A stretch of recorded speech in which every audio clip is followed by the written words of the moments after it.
Hello, today's August 26th, and today I'm going to be going over my end of August presidential election predictions. My last video, I think, did pretty well, so I decided just to do this one a little bit earlier. This is a couple things have happened though, so that makes this video worth making. RFK dropped out and endorsed Trump. Uh, it seems to be no DNC bump as well. In fact, I believe that the RFK endorsement, like obviously, yes, it's not. It probably won't change the actual outcome of the election. It might change the state. If it's going to change the state, it's probably going to be PA, which would change the election actually.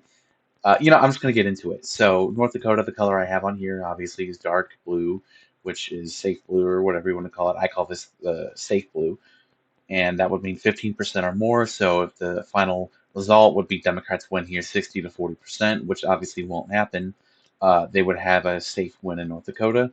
This would be 7 to 14.9%. So okay, 57 to 43, I guess, would be a 14% win, and that would mean it would be a likely win, even though it's very close to being a safe state. And that's the reason I say that is because sometimes I'll mark like Utah or Montana as likely. I won't in this video, but that by what I mean with that is that it'll be like under 15%, but it'll still definitely go to that candidate. So usually likely means I'm 99.999% positive. Safe means I'm 100% positive. Lean means I'm like 60% positive, and tilt means I have no idea at all. So, but I did get every state in 2020 right. I'm also going to move to lean now, which would be this would be 2 to 6.9%, and tilt would be anything under 2%. Same with Republicans, safe, likely, lean, and tilt. So I'm going to fill in the safe Republican states: North Dakota, South Dakota, Wyoming, Idaho, Montana, Utah. Usually, sometimes I'll put these as likely, like I just said a minute ago, but I'm not going to do that in this video. I'm going to put them as safe. Oklahoma, Arkansas, Louisiana, Alabama, Tennessee, Mississippi, Kentucky, West Virginia, Missouri, Indiana, and that is, oh, and Nebraska's third district, Nebraska at large, barely, and that is going to be all the safe red states. You might be looking at Iowa, Kansas, Ohio, but obviously, like I just said, well, I mean, Ohio's not safe, but I mean, I wouldn't say Iowa's safe either.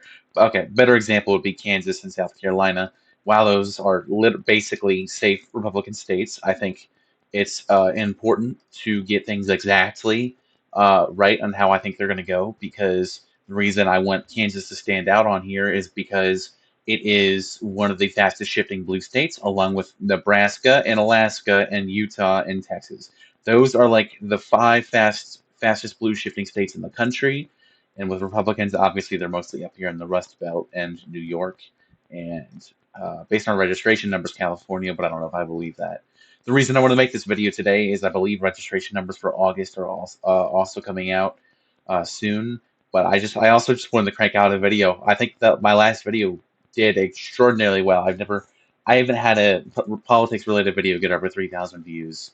And then on my alternate channel, which I posted three other videos other than my last video, it had 3 subscribers, and then I posted the same video on both the channels because I want both to get attention, and it had like 2,700 views, and I tripled my subscribers, and I love it. I love it.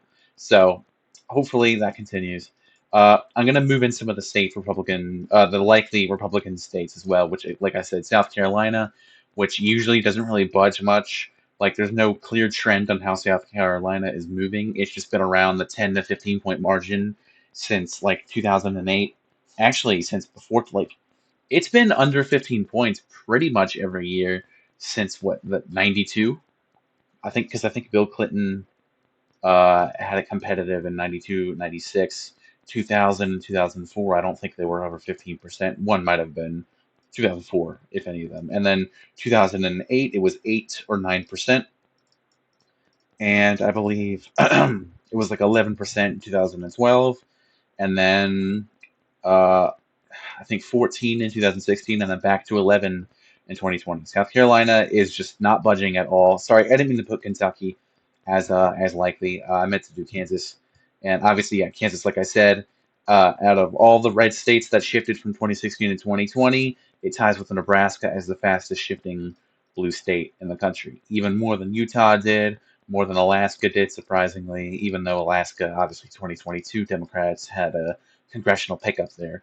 I'm still debating if I should post a House prediction or not, but as of right now, I'm not going to. At least not not for like another month because we have like no data. I need a better idea on the generic ballot. I'm probably going to be following RCP averages from now on. They seem to be more accurate. Uh, if I'm gonna when I bring up averages, not like I'm not gonna factor them into my predictions. Obviously, my predictions today, there is three specific states that are going to stand out that go against the polling average, I believe. Is Harris leading in Arizona?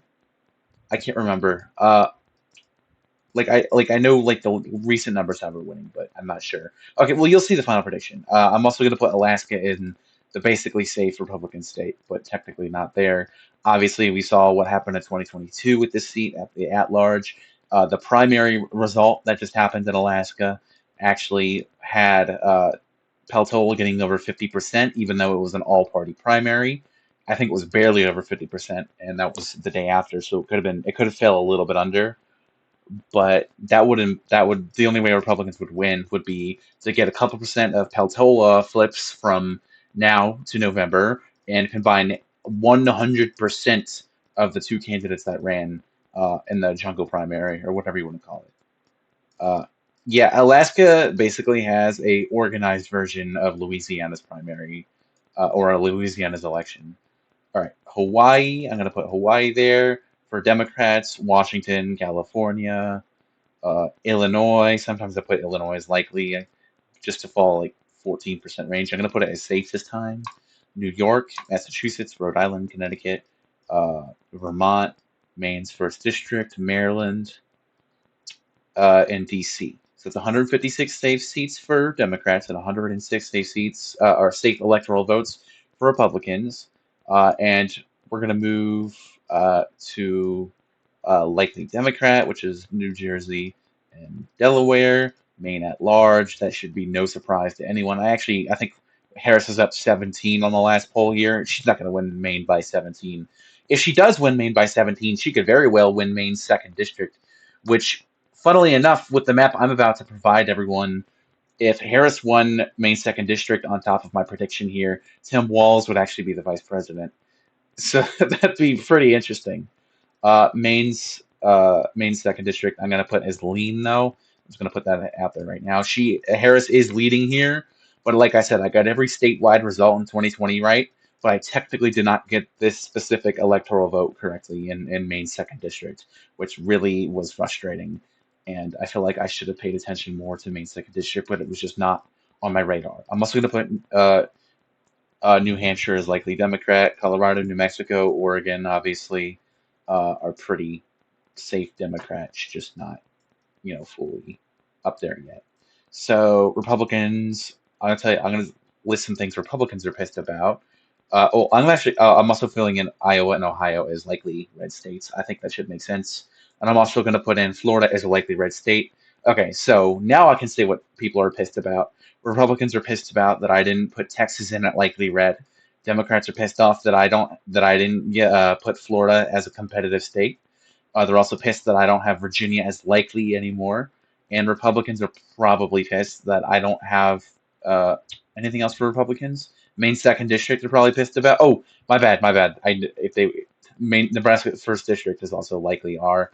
It was already likely in 2020, and it just the redistricting shifted it even more to the left. So, and maybe 2032 that district could be in play for an electoral vote, obviously congressional vote as well.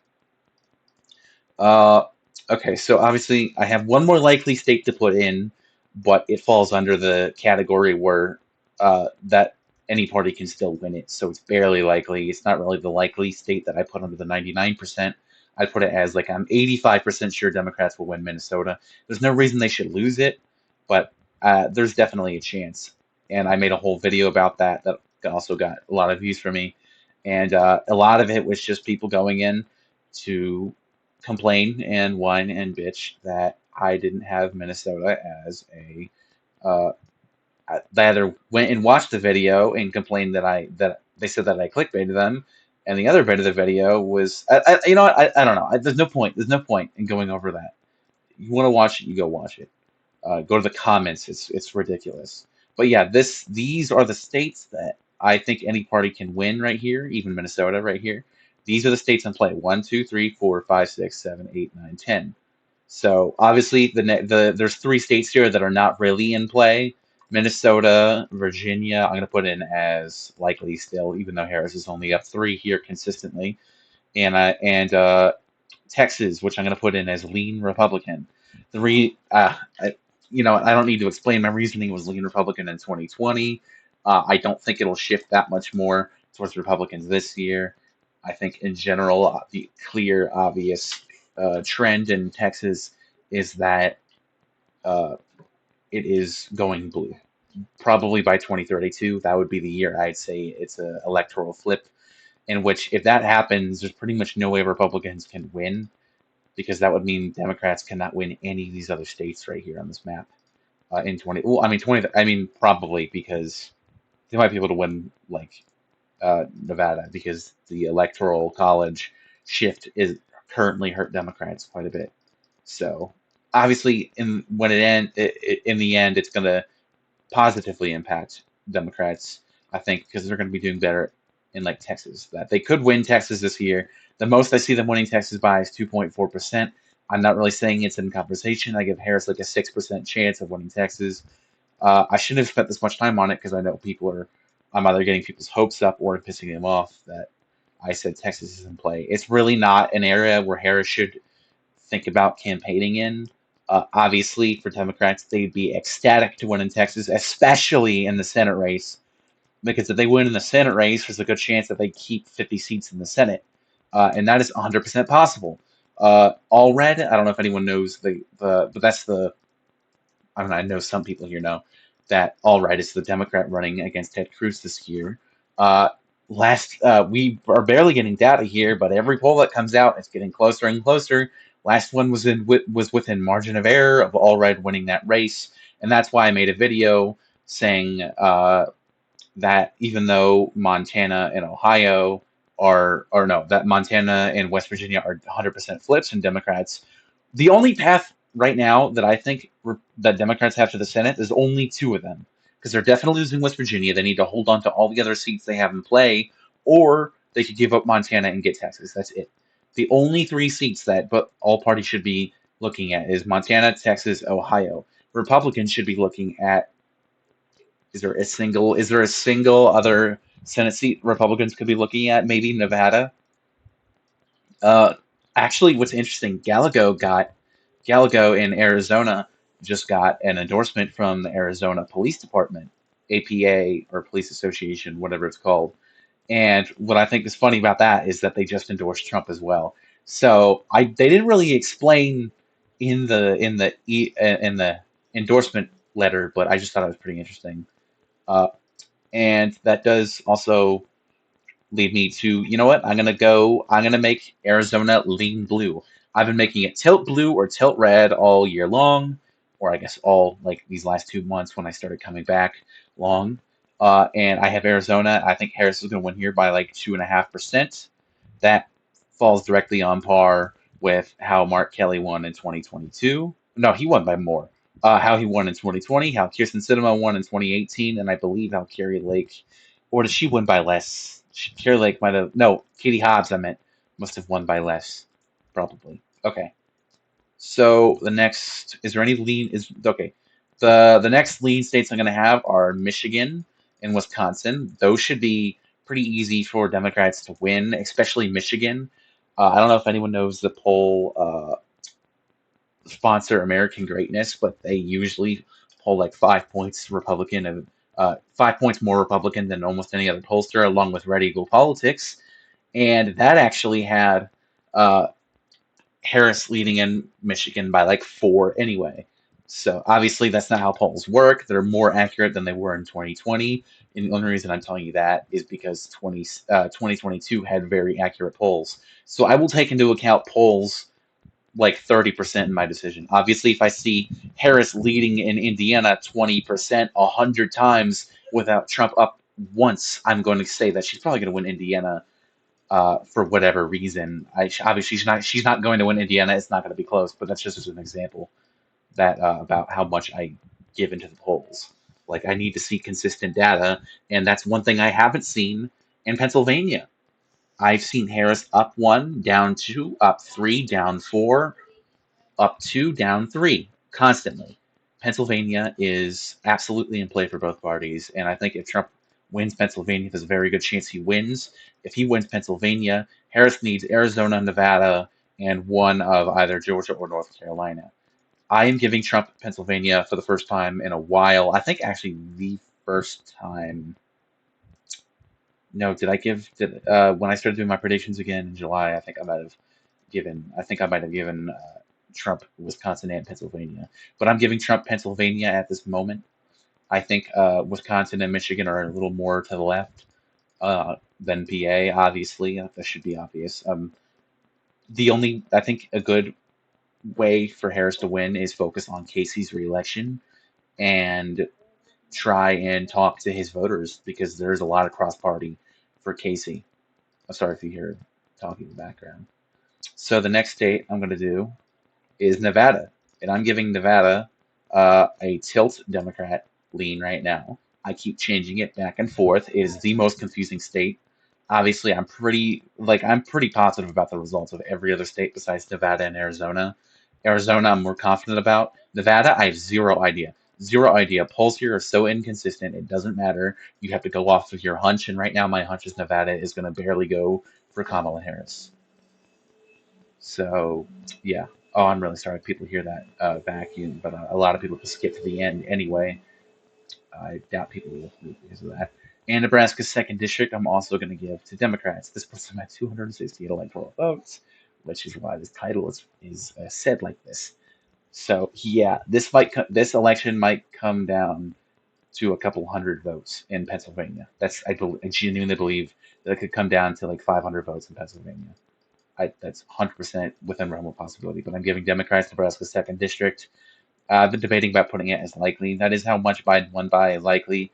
And even though in 2012 to 2016 it also shifted blue, which is pretty interesting. But the redraw also has Nebraska as like 1 or 2 points more to the right than before.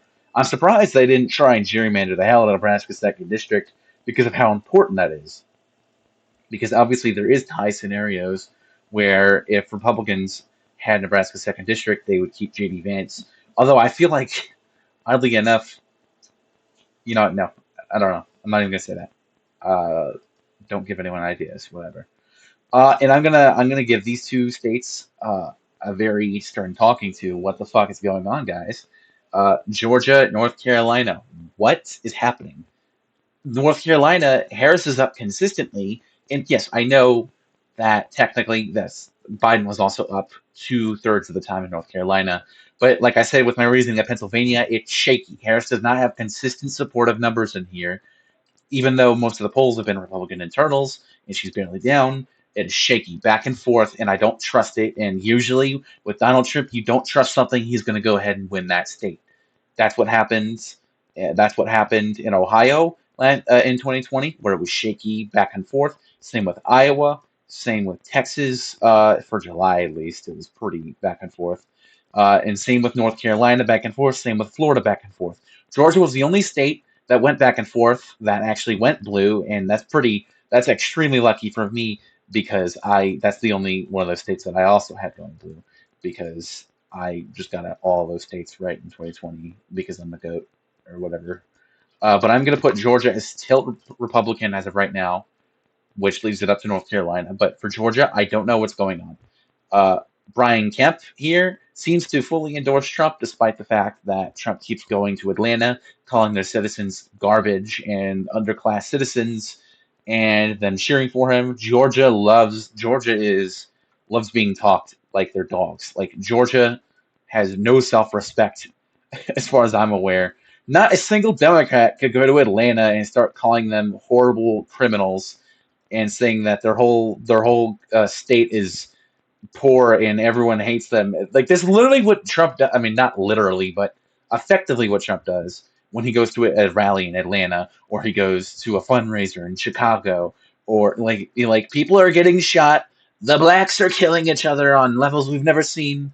That's just all he does in big cities, and it works for him. And I don't know why. It's the fear, I'm assuming. But yes, as of right now, I have him winning Georgia and North Carolina. Obviously, if Harris won North Carolina, that'd be crazy. I think a lot of Republicans will bitch and cry about Harris winning North Carolina, especially Arizona. They will also whine about Arizona, even if Trump wins. I know they will whine because that is effectively what they're, at least online. Obviously, I don't think every Republican's a whiner. I think the ones who are chronically online are constantly calling fraud. Yes, they are whiners. I want to make it clear. I know a lot of Republicans I grew up with a lot, so yeah.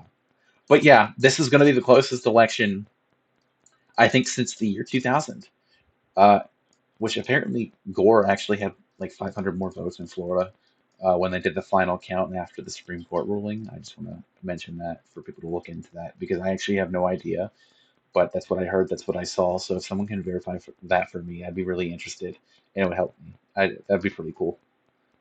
Anyways, thanks for watching. I have 270, 268 done. This would be a Donald Trump win. Obviously, this is a handful of votes away from going in either direction. Harris could win all three of these states, or she could lose all three. She's down. Oh, I didn't really mention my reason for Georgia, and that is one of the only times I'm going to specifically say polls are my reasoning. She's down so consistently in Georgia that as a Democrat, I don't know if like we really have a chance there. I don't think there is a lot of, and you know what? This is I've actually looked into the Georgia demographics, and a lot more Georgia voters identify as conservative. There was just more push for conservatives to cross vote for Biden. Harris is not going to get that conservative vote on the level that Biden did. Biden got 14% of conservative votes. And by conservative, I don't mean Republican, I mean people who identify as conservative. I expect Harris to get maybe 7, 8%, half of that, something like that. She could definitely lose Georgia by like 4%. It's 100% going to be closer than 2016 and 2008. It's going to be in contention, and she should have people going out in Georgia because if she does win Georgia, I think she will win North Carolina, where she should also be focusing her. I'm not saying she should give up Pennsylvania or Arizona, but if she wins North Carolina and Georgia, she doesn't need Pennsylvania, she doesn't need Nevada, she doesn't need Arizona, she doesn't even need Wisconsin. She could literally just go Pennsylvania. She could just win Michigan, North Carolina, and Georgia and still win this election. She absolutely has a chance to do stuff without Pennsylvania. That's not the only way to this election, especially let's put this back to where it was. Where if she wins North Carolina, she could still manage to lose Arizona here. This could be an actual final result. She loses Arizona, wins North Carolina, loses Pennsylvania, loses Georgia, still wins the election. There's a lot more opportunities if she wins one of North Carolina or Georgia. As of right now, like I just said, I don't have her winning there, but it's 100% in realm of possibility. I just don't think that there's a path for Harris in Georgia at this moment. She can absolutely build one, and I hope she does. But she absolutely needs North Carolina. She needs to put another state in play, or she really needs to get together in Pennsylvania and focus solely on Pennsylvania alone. I do believe Wisconsin and Michigan. Uh, just the fact alone that there is big statewide races in every swing state right now, besides North Carolina and Georgia, that's huge for Democrats because they have Bob Casey up by double digits, a lot of cross-party voters. They have Alyssa Slotkin up by double digits in the last couple polls in Michigan Senate race. Lots of cross-party voters, like 8% of them. Wisconsin, Tammy Baldwin, I've seen her up 10. I've seen her up 7 to 12 points countless times, over and over and over. Not once have I seen her opponent leading. That will be very important for Democrat turnout. And again, keeping Wisconsin blue for Democrats. Arizona, Gallego seems to be getting a lot more Republican support cross-party, even with the APA. So yes, I do think that there's a good chance Harris wins in Arizona with the momentum of endorsements on statewide elections. Same with Nevada. Jackie Rosen is up here like 5 points in most of her polls, where Harris is, I believe, is down on the average right now. But Jackie Rosen getting that bigger turnout here, and some Republicans might be not even enthusiastic to vote against Rosen if they think she's up by 5, 6%. Obviously, that's not too effective. What I just said, because they still want to come out and vote for Trump. They absolutely think Trump can win Nevada. I think what Democrats need to realize is that Nevada is not a safe state. I think there's a lot of Democrats who held back in that governor election in 2022 because they really did not think that what's his name, Sizzlick. I hope that's right. Steve Sisolak, that he was going to lose. I really think that they thought that Nevada would stay a blue state, and obviously, yes, they did win uh, Cortez's seat, but not by a safe amount. All right, this is my presidential election predictions. Thanks to everyone for watching. Have a good night, and I'll probably get to people. I'll probably make a video about the voter registration numbers if I can get them. The August ones, obviously, the July ones were horrendous for Democrats, but after July 21st, they got very, very good. So it'll be interesting. It seems like Louisiana, the 2 weeks after. You know what? I can make a whole separate video about that when the things come out. So I'm going to stop talking now. It's been a long video. Thank you, everyone. Goodbye.